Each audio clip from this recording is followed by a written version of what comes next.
ಒಂದು ಕತೆ ಕೇಳುವ. ಒಂದು ಆನೆ ಮತ್ತು ಇರುವೆ. ಈಗ ಇರುವೆ ನೋಡಿದ್ರಲ್ಲ, ಅದೇ ಇರುವೆದು ಕತೆ. ಇದು ಆನೆ ಎಷ್ಟು ದೊಡ್ಡದಿದೆ? ಆನೆ. ಇರುವೆ ಸಣ್ಣದೆ. ಆನೆ ಎಂತ ಆಯ್ತು ಗೊತ್ತುಂಟಾ? ಕಾಡಿನಲ್ಲಿ ಆನೆಗೆ ಭಾರಿ ಜಂಬ, ನಾನು ಎಲ್ಲರಿಗಿಂತ ದೊಡ್ಡ ಅಂತ. ಬೇರೆ ಎಲ್ಲರೂ ಸಣ್ಣ ಸಣ್ಣ, ನನ್ನ ಎದುರು ಏನು ಲೆಕ್ಕಕ್ಕೆ ಇಲ್ಲ ಇವರೆಲ್ಲ. ಹಾಗೆ ಆನೆ ನದಿಗೆ ನೀರು ಕುಡಿಲಿಕ್ಕೆ ಅಂತ ಹೋಗುದು. ಯಾವಾಗಲೂ ದಿನಾಲು ಹೋಗುವಾಗ ದಾರಿಯಲ್ಲಿ ಇದು ಹುಲಿ ಅಲ್ಲ, ಹುಲಿದು ಕತೆ ಅಲ್ಲ, ಇದು ಆನೆದು ಕತೆ. ಆನೆ ನೀರು ಕುಡಿಲಿಕ್ಕೆ ಅಂತ ದಿನಾಲು ಹೊಳೆ ಹತ್ರ ಹೋಗ್ತದೆ. ಹೊಳೆಗೆ ಹೋಗುವಾಗ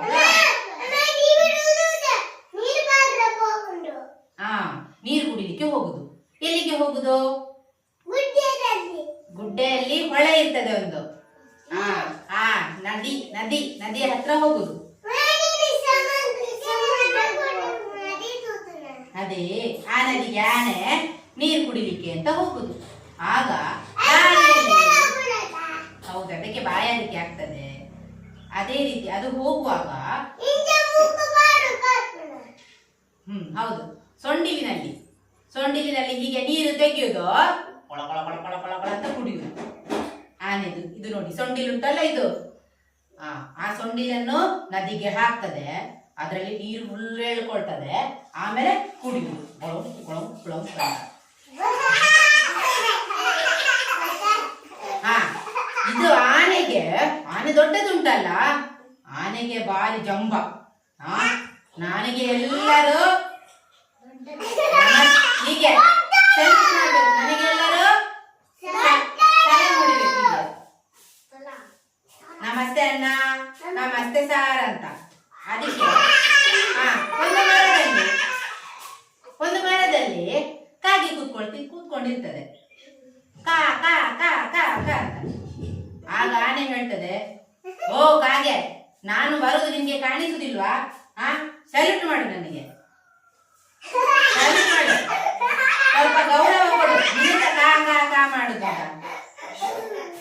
ಆಗ ಕಾಗೆ ಹೇಳ್ತದೆ, ನಾನು ಸಲ್ಯೂಟ್ ಮಾಡುದಿಲ್ಲ ಆಯ್ತಾ, ನಾನು ನಿಮಗೆ ಗೌರವ ಕೊಡುದಿಲ್ಲ ಅಂತ ಹೇಳಿಕೆ ಶುರು ಮಾಡ್ತದೆ. ಆಗ ಆನೆಗೆ ಅಂತ ಹೊರಟದೆ.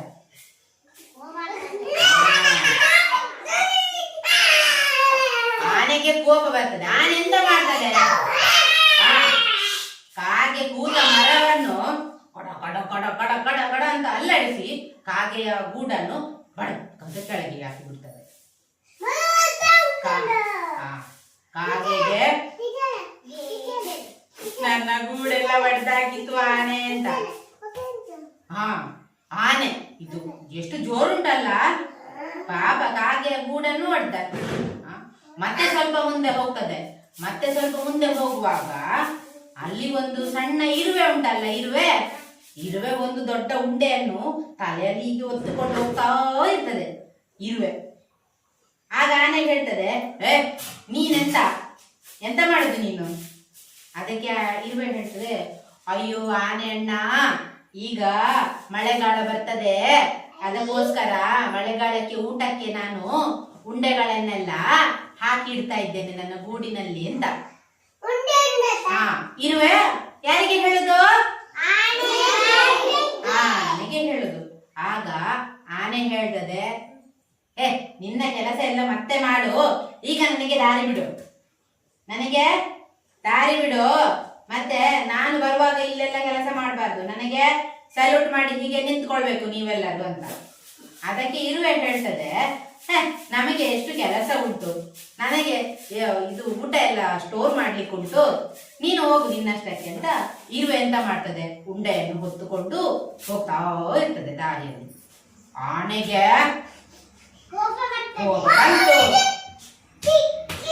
ಇಲ್ಲ, ಆನೆ ಎಂತ ಮಾಡಿತು?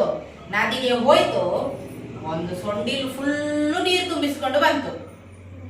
ಮುಗಿಸಿಕೊಂಡು ಬಂದು ಇಲಿಯ ಗೂಡು ಹತ್ರ ಬಂದು ಬಸ್ ಅಂತ ಎಲ್ಲ ನೀರನ್ನು ಬಿಟ್ಟಿತು. ಎಂತಾಯ್ತು? ಇಲಿದ್ದು ಇದು ಇರುವೆದು ಗೂಡೆಲ್ಲ ಚೆಲ್ಲಾಪಿಲ್ಲಿ ಆಯ್ತು. ಇರುವೆದು ಊಟ ಎಲ್ಲ ಸ್ಟೋರ್ ಮಾಡಿಟ್ಟದು ಅದರ ಗೂಡಿನಲ್ಲಿ. ಇಲಿ ಅಲ್ಲ, ಇರುವೆ ಇದು ಇರುವೆಯ ಗೂಡು ಉಂಟಲ್ಲ ಎಲ್ಲ ನಾಶ ಆಗಿ ಹೋಯ್ತು. ಇರುವೆಗೆ ಪಕ್ಕಿಯ ಗೂಡು ಬೇರೆ, ಇದು ಇರುವೆದು ನೋಡಿದಿಲ್ವಾ ನೀವು? ನೆಲದಲ್ಲಿ ಸಣ್ಣ ಹೋಲು ಇರ್ತದೆ ನೋಡಿ, ಅಲ್ಲಲ್ಲಿ ಆ ಗೂಡಿನಿಂದ ಅದು ಹೊರಗೆ ಬರ್ತಾ ಇರ್ತದೆ. ನೀವು ತಿಂದ ಬಿಸ್ಕಿಟ್ನ ಚೂರುಗಳನ್ನು, ಚಾಕ್ಲೇಟಿನ ಚೂರುಗಳನ್ನೆಲ್ಲ ಇಟ್ಕೊಂಡು ಹೋಗಿ ಅದು ಅದರ ಗೂಡಿನೊಳಗೆ ಶೇಖರಿಸಿಡ್ತದೆ. ಯಾಕೆ? ಅದಕ್ಕೆ ಮಳೆಗೆ ಹೊರಗೆ ಬರ್ಲಿಕ್ಕೆ ಆಗುದಿಲ್ಲಲ್ಲ, ಅದಕ್ಕೆ ಅದೆಲ್ಲ ಸ್ಟೋರ್ ಮಾಡಿ ಇಡುದು ತಿಂಡಿಯನ್ನು. ಅದನ್ನೆಲ್ಲ ಈ ಆನೆ ಎಂತ ಮಾಡಿತು? ನೀರು ಹಾಕಿ ಹಾಳು ಮಾಡಿ ಬಿಡ್ತು. ಅದು ಎಷ್ಟು ಕಷ್ಟಪಟ್ಟು ಅಷ್ಟು ಎಲ್ಲ ಅದರ ಆಹಾರವನ್ನು ದಾಸ್ತಾನು ಮಾಡಿ ಇಟ್ಟಿತ್ತು, ಆನೆ ಎಲ್ಲ ಹಾಳು ಮಾಡಿತು. ಇರುವೆಗೆ ನನ್ನ ಎಲ್ಲ ಆಹಾರ ಎಲ್ಲ ಹಾಳು ಮಾಡಿತು ಆನೆ ಅಂತ ಬೇಜಾರಾಗ್ತದೆ. ಆನೆ ನಾನು ಹೇಳಿದ್ದಲ್ಲ, ಕೇಳಿರ್ತಿಲ್ಲಲ್ಲ ಅಂತ ಮಾಡಿ ಸೀದಾ ಹೋಗಿ ಒಂದು ಕಡೆಯಲ್ಲಿ ಹೀಗೆ ಸೊಂಡಿಲ ಹೀಗೆ ಮಡಚಿ ಮಲಗಿಕೊಂಡಿತ್ತು. ಇರುವೆಗಳೆಲ್ಲ ಏನು ಮಾಡಿದ್ರು? ಆನೆ ಮಲಗಿತ್ತಲ್ಲ, ಆನೆಗೆ ಗಟ್ಟಿ ನಿದ್ದೆ ಬಂದ ಮೇಲೆ ಮೆಲ್ಲ ಹೋಗಿ ಹೋಗಿ ಹೋಗಿ ಆನೆಯ ಸೊಂಡಿಲಿನ ಒಳಗೆ ಹೋದ್ರು. ಇಲ್ಲಿ ಆನೆಯ ಸೊಂಡಿಲಿನ ಒಳಗೆ ಹೋಗಿ ಎಂತ ಮಾಡಿದ್ರು? ಕಚ್ಚಲಿಕ್ಕೆ ಸ್ಟಾರ್ಟ್ ಮಾಡಿದ್ರು. ಆನೆ ಸೊಂಡಿಲಿನ ಒಳಗಿನಿಂದ ಇರುವೆ ಕಚ್ಚಿತು. ಅದಕ್ಕೆ ಸರಿ ಕಚ್ಚಿ ಕಚ್ಚಿ ಕಚ್ಚಿ ಕಚ್ಚಿ ಕಚ್ಚಿ ಆನೆಗೆ ಅಯ್ಯೋ ಒಮ್ಮೆಲೆ ಎಚ್ಚರಾಗಿ ಇಡೀ ಸೊಂಡಿಲನ್ನು ಎತ್ತಿಕೊಂಡು ಆಚೆ ಓಡುವುದು, ಈಚೆ ಓಡುದು, ಆಚೆ ಓಡುದು. ಅಯ್ಯೋ ನನ್ನನ್ನು ಬಿಟ್ಟು ಬಿಡಿ, ಅಯ್ಯೋ ನನ್ನನ್ನು ಬಿಟ್ಟು ಬಿಡಿ, ನನಗೆ ತಾಳ್ಲಿಕ್ಕೆ ಆಗ್ತಾ ಇಲ್ಲ ಅಂತ ಬಡೋರ್ ಅಂತ ಡಮ್ ಅಂತ ಕೆಳಗೆ ಬೀಳ್ತದೆ ಆನೆ. ಯಾರಿದ್ದೀರಿ ನನ್ನ ಮೂಗಿನ ಒಳಗೆ, ನನ್ನ ಸೊಂಡಿಲಿನೊಳಗೆ ಯಾರಿದ್ದೀರಿ ಅಂತ ಆನೆ ಓಡಾಡ್ತಾ ಹೋಗ್ತದೆ ಆಚೆ ಈಚೆ. ಆಗ ಈ ಇರುವೆ ಹೇಳ್ತದೆ, ನೀನು ನನ್ನ ಗೂಡನ್ನು ನಾಶ ಮಾಡಿದ್ದೀಯಲ್ಲ, ನಿನ್ನನ್ನು ನಾನು ಮಲಗಲಿಕ್ಕೆ ಬಿಡುದಿಲ್ಲ ಅಂತ ಹೇಳುದು. ಅಯ್ಯೋ ದಮ್ಮಯ್ಯ ಇರುವೆಯಣ್ಣ, ನನ್ನನ್ನು ಕ್ಷಮಿಸಿ ಬಿಡು, ನಿನಗೆ ನಾನು ಉಪದ್ರ ಮಾಡುವುದಿಲ್ಲ, ನನಗೆ ಅಲ್ಲ ಯಾರಿಗೆ ಸಹ. ಇದು ಇರುವೆ ಅದರ ಮೂಗಿನೊಳಗೆ ಹೋಗುದು. ಅಯ್ಯೋ ದಮ್ಮಯ್ಯ, ಈ ಇರುವೆದು ಮನೆ ಇದು ಆಯ್ತಾ. ಅದಕ್ಕೆ ಇರುವೆ ಅಂತ ಹೇಳ್ತದೆ, ಯಾರಿಗಾದ್ರೂ ಇನ್ನು ಉಪದ್ರ ಮಾಡ್ತೀಯಾ ಅಂತ ಕೇಳುದು. ಯಾರಿಗೆ ಕೇಳುದು? ಆನೆ ಏನ್ ಹೇಳ್ತದೆ? ಇಲ್ಲ, ತಪ್ಪಾಯ್ತು ಸಾರಿ ಕ್ಷಮಿಸಿಬಿಡಿ ಅಂತ ಹೇಳ್ತದೆ. ಆಯ್ತು. ಹಾಗಾದ್ರೆ ನೋಡಿ, ಇದು ಆನೆ ದೊಡ್ಡದುಂಟು ಅಂತ ಈ ಸಣ್ಣ ಇರುವೆಯನ್ನು ಅದು ತಾತ್ಸಾರ ಮಾಡಿತು ಅಲ್ವಾ ಚೈತ್ಯ? ಅದು ತಾತ್ಸಾರ ಮಾಡಿತು. ಅದಕ್ಕೆ ತಕ್ಕ ಶಿಕ್ಷೆಯನ್ನು ಇರುವೆ ಆನೆಗೆ ಕೊಟ್ಟಿತ್ತು. ಈ ಕಥೆಯ ನೀತಿ ಏನಂದ್ರೆ, ನಾವು ಅವರು ಸಣ್ಣವರು ಅಥವಾ ಅವರು ದೊಡ್ಡವರು ಅಂತ ಯಾವತ್ತು ಭೇದ ಭಾವ ಮಾಡಬಾರ್ದು. ಎಲ್ಲರೊಟ್ಟಿಗೆ ಸಮಾನವಾಗಿ ಇರ್ಬೇಕು. ಆಯ್ತಾ? ಅರ್ಥ ಆಯ್ತಾ?